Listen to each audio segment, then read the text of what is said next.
గత ప్రభుత్వ నిర్ణయాలు ప్రస్తుతం రేవంత్ ప్రభుత్వానికి తలనొప్పిగా మారాయా?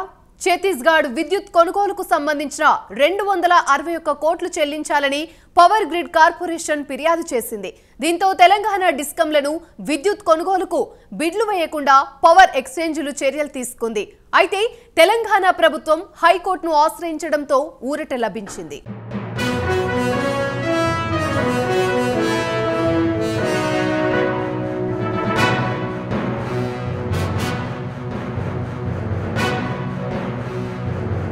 ఛత్తీస్గఢ్ నుంచి విద్యుత్ను తెచ్చుకునేందుకు గత ప్రభుత్వం పవర్ గ్రిడ్ కార్పొరేషన్లో విద్యుత్ సరఫరాకు కారిడార్ బుక్ చేసుకుంది. ఈ కారిడార్ వివాదం ఇప్పుడు తెలంగాణ డిస్కంల మెడకు చుట్టుకుంది.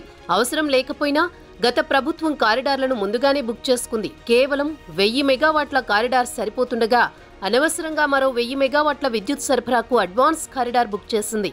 ఆ తర్వాత కొన్ని రోజులకు కళ్లు తెరిచిన గత ప్రభుత్వం ఈ కారిడార్ను అర్ధాంతరంగా రద్దు చేసుకుంది. ఈలోగా జరగాల్సినంత నష్టం జరిగిపోయింది.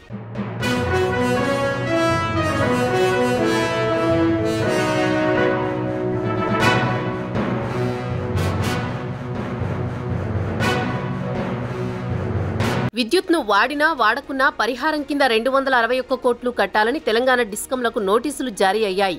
అవగాహన లేకుండా గత ప్రభుత్వం కారిడార్ను బుక్ చేసుకోవడంతో ఈ సమస్య తలెత్తింది. కాగా ఇప్పుడు తెలంగాణ డిస్కంలు విద్యుత్ కొనుగోలుకు బిడ్లు వేయకుండా పవర్ ఎక్స్చేంజ్లు చర్యలు తీసుకుంది.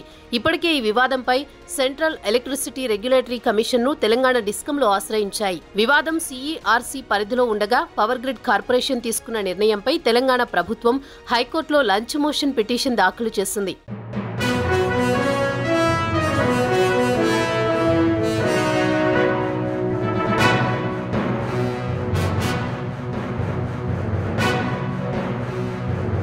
విచారణ జరిపిన ఉన్నత న్యాయస్థానం నేషనల్ లోడ్ డిస్పాచ్ సెంటర్ నిర్ణయంపై మధ్యంతర ఉత్తర్వులు జారీ చేసింది. తెలంగాణ ప్రభుత్వాన్ని విద్యుత్ బిడ్డింగ్ కు అనుమతించాలని NLDCని ఆదేశించింది. దీంతో విద్యుత్ కొనుగోలు బిడ్డింగ్ లో పాల్గొనేందుకు ప్రభుత్వానికి అడ్డంకి తొలగింది.